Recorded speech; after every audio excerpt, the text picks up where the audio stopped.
Ya, pagi ini kita nyaris menyentuh zona SL di zona 1769.00. Untungnya dia hanya terhenti tepat berada di 1 poin saja selisihnya, yaitu di 1770. Nah, ini tentunya membuat areal yang sangat menarik karena dalam 1 minggu terakhir kita mendapati zona 1772 sampai 1790. Tapi pagi ini kita mendapatkan zona 1770. Berarti warning untuk kita sebetulnya.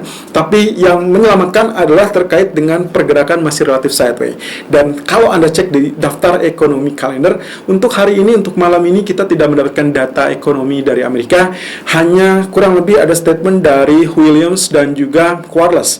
Kalau kita berkaca lagi di minggu yang lalu, 2 kali penampilan Williams itu menyelamatkan emas untuk terjadinya rebound ataupun pantulan.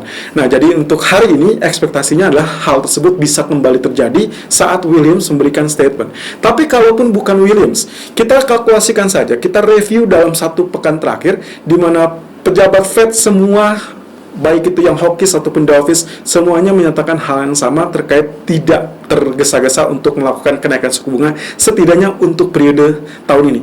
Ya, sampai akhir tahun 2021 kita tidak akan mendapatkan kenaikan suku bunga.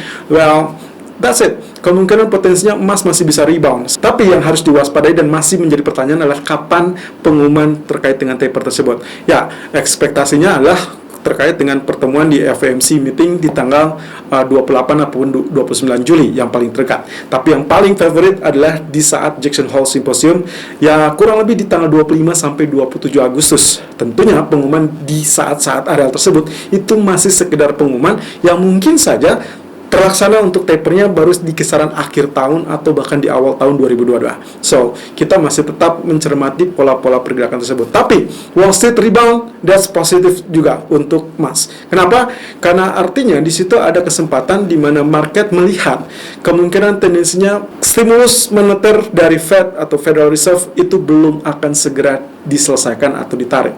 Bahkan bisa saja kalau misalkan ternyata varian Delta ini sangat-sangat mengganggu untuk penyebaran virus COVID-19, maka kemungkinan potensinya ini tetap akan ditunda.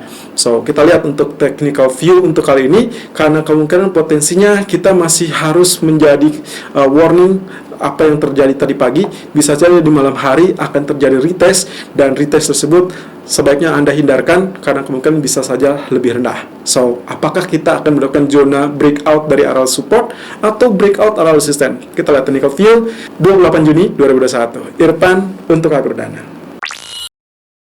Saya Nikel Outlook 28 Juni 2021, 11.28 waktu Indonesia bagian Barat. Kembali dengan Outlook dari DXY, juga Treasury Yield, sehingga nantinya kita akan coba kalkulasikan untuk strategi yang akan kita gunakan di emas.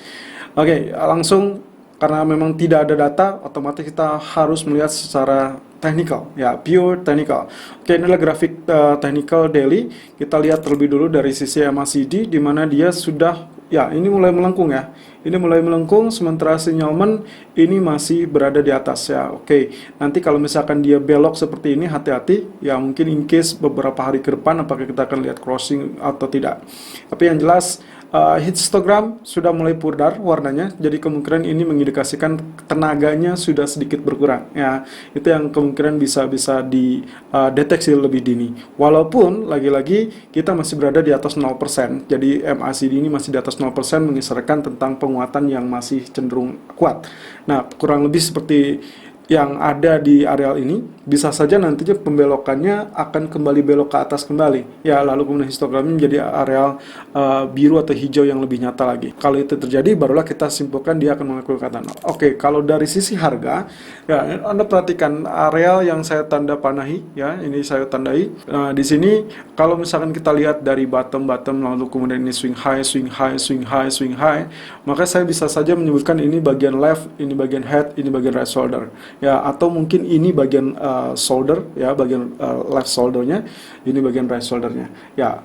Apapun bisa Anda lihat di sini, yang penting adalah puncaknya itu belum ada yang menyamai. Jadi kalau misalkan dia bisa disamakan atau bisa bahkan disembus, maka kemungkinan kita mendapatkan pola penguatan yang jauh lebih meyakinkan untuk US dollar. Nah, kalau kita perbesar dari areal candlestick sendiri 1, 2, 3. Anda perhatikan satu ini di tanggal 23 Juni doji candle, of course ini warnanya biru sebagai hammer ya. Jadi setelah penurunan dua candle turun, dia warna biru, otomatis dia harusnya naik. Tapi ternyata di satu hari berikutnya di tanggal 24 Juni gagal ya, malah dia berbentuk doji kembali. Di hari ketiga tanggal 25 Juni ternyata juga gagal. Ya, potensi yang menurut saya yang lebih ringan adalah kemungkinan potensinya dia masih tetap equal ya. Jadi kalau melihat dari kasusnya MACD seperti ini masih memiliki kesempatan untuk mengalami kenaikan. Tapi hati-hati kalau dia tergelincir di bawah zona low kemarin di tanggal 25 Juni yaitu berada di area 91.525, maka kemungkinan dia akan melanjutkan penurunan. Yang artinya MACD nantinya dia akan berbelok atau kita sebutnya dengan crossover. Nah, kemudian kalau kita perhatikan dari grafik H4 kemarin kita sudah sempat bahas ya bahwasanya areal ini sudah menembus areal dari falling wedge, tapi kenyataannya ternyata walaupun dia tembus, akhirnya dia dalam fase sideway.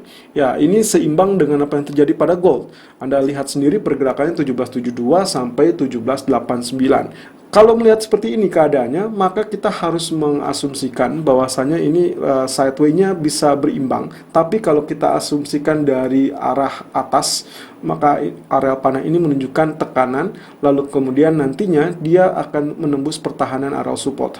Jadi 91.66 atau area 38.2% dari Fibonacci retracement H4 akan ditembus. Nah, tapi juga kalaupun swing high, maka ekspektasi saya adalah dia akan membentuk rejection sebagai zona double top. Nah, itu diindikasikan juga dari MACD-nya yang ya menurut saya ini sudah berimbang, walaupun ini ada kemungkinan kecenderungan dia kembali belok seperti ini. Nah, kita lihat dari sisi weekly yang kita harapkan terkait dengan double bottom. Ternyata dia kemarin ditutup dengan ini adalah bearish candle, lalu kita kombinasikan dua candle terakhirnya, berarti kita mendapatkan pola ini adalah bearish harami. Ya, artinya lagi karena ada hammer di sini, maka kemungkinan minggu ini akan kecenderungannya adalah pelemahan US dollar. Tapi juga belum tentu, karena tetap harus mengindikasikan atau dikonfirmasi oleh candle hari ini atau minggu ini. Nah, kalau misalkan minggu lalu ternyata area terendahnya 91.513, maka yang diharapkan untuk minggu ini lebih rendah lagi, dan itu akan mengkonfirmasi pergerakan atau pelemahan US dollar keseluruhan. Apalagi secara garis besarnya neckline-nya belum bisa ditembus di zona 4 ini ya. Inilah 93.437. Sampai saat ini dia masih berkutat di 91.853. Nah, bagaimana dengan outlook dari US Treasury Yield? Kemarin kita sempat menanti-nanti terkait weekly-nya adalah bearish divergence. Tapi kalau misalkan melihat candle-nya, ternyata ditutup dengan bullish candle. Jadi saya rasa panah ini saya hapus saja, karena bisa saja bukan penurunan lagi, tapi justru dia akan mencoba mendobrak area resisten. Walaupun ini masih agak sulit juga. Kemudian dari segi MACD-nya juga dia masih tetap mengarah ke bawah. Crossing-nya sudah lama. Kemudian histogram sudah mulai berwarna pudar. Nah, ini mengindikasikan apa? Potensi untuk pengurangan ataupun penurunan itu akan relatif berkurang lagi dan bisa saja dia berbalik lagi. Nah, tapi kalau kita lihat dari sisi daily chart juga mengindikasikan adanya potensi kenaikan. At least untuk hari ini ya, at least untuk hari ini, dan kemungkinan areal garis merah ini bisa saja diuji kembali ya. Ekspektasinya hampir mirip dengan ini ya, jadi kemungkinan bisa saja nantinya kita mendapatkan areal rejection seperti demikian. Jadi kita bisa mengkonfirmasi terkait dengan pelemahan US dollar tadi. Nah, terakhir kalau kita lihat dari grafik H4-nya ya, kemarin juga kita sudah memberikan indikasi bahwasanya memang akan terjadi penembusan dari zona resisten, di mana ini adalah ascending triangle, tapi juga kita mengindikasikan bahwasanya saat dia mengalami kenaikan, maka trendline biru dan juga historical price berpotensi untuk memblok ataupun rejection. Technical view gold 28 Juni 2021 jam 11.36 menit waktu Indonesia bagian barat, high 1782.90 dan low 1770.50. Oke, running price sekarang sudah kembali 1781.30, almost ya. Kita nyaris saja pagi ini langsung tersentuh zona SL kita, karena kalau tidak salah tadi pagi saya sempat men-share kepada Anda dan merekomendasikan untuk melakukan buy di zona 1774 ataupun 1776. Lalu kemudian stop loss-nya adalah 1769.00. Dan apa yang terjadi? Dia sempat tergelincir dengan sangat cepat. agak mengagetkan, tapi juga sesuai dengan prediksi, dia mengalami penurunan tepat berada di zona support. Jadi kalau kita lihat dari 3 hari terakhir saja, zonanya relatif sama. Bahkan pagi ini dengan zona 1770.50, ya berarti SL kita tidak tersentuh, malah selamat. TP pertama kita juga malah jadinya tersentuh kan 1780.50. Ekspektasinya sebetulnya kenapa saya melakukan buy adalah terkait dengan 2 candle terakhir. Ya, kalau kita lihat di sini tanggal 24 Juni itu berada di areal terendahnya 1772.70 dan di close atau di opennya adalah 1778 ya. Closingnya 1774.70. Sementara di candle tanggal 25 Juni, opening 1775.20 dan area terendahnya 1773. Jadi kurang lebih almost equal. Jadi ini yang mengakibatkan mengapa adanya potensi untuk pembalikan. Jadi itu yang mengakibatkan alasan untuk mengajukan atau rekomendasikan untuk melakukan buy. Dan terlebih lagi kalau kita lihat dari kasusnya selalu terjadi kenaikan terlebih dulu. Ya walaupun penurunannya di akhir atau di malam hari. Dan saya rasa hari ini akan terjadi kebalikannya. Justru dia turun dulu barulah dia mengalami kenaikan. Tapi sepanjang hari ini saya rasa kita masih tetap berkutat di zona 1793.97, lalu kemudian bawahnya adalah 1761.68, itu yang akan menjadi catatan. Kemudian juga kalau break area support berarti 56 dan 61 dan juga 4445 dan terakhir of course all good demand ya, kemungkinan diperkirakan di zona ini ya, garis ini yang cukup kuat. Saya rasa ini yang menjadi alasan kita. Kemudian kalau kita kembali dari grafik H4-nya ya, triangle ya, lagi-lagi triangle. Walaupun areal supportnya saya rubah sekarang ya, tapi areal arsir tetap ya. Tadi kita sudah tandai di sini, ini adalah 1767, 1772, yang artinya tetap cukup kuat karena dia sempat tergelincir sampai 1770, tapi kembali ke atas dan di dalam areal segitiga.